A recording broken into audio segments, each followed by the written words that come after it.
अबई छोड़ी जियल जाएगे तो हर ई सूरतिया देखी नींद उड़ जाएगे।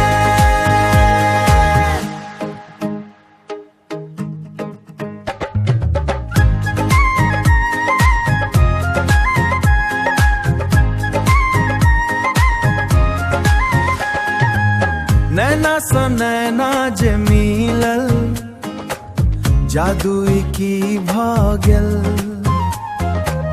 हमर करेजा में गोरी प्यार के अगिया लग गल।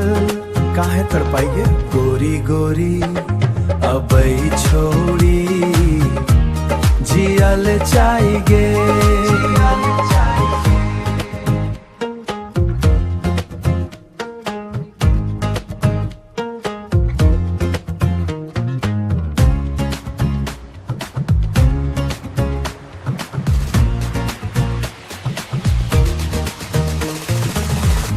अब त रहल नहीं जाई छे तोरा बिनु ई जीवन तू ही हमर धड़कन छी तू ही हमर ई मन।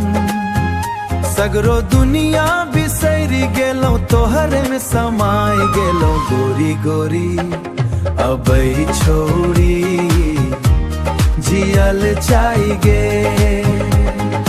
पायल के झनकार तो हर करेजा में गड़ जाई छे लागे छे अन्हरिया राती में चांद जेना उगी जाई छे।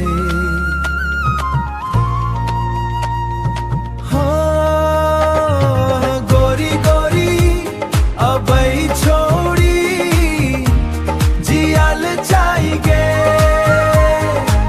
तो हर ई सूरतिया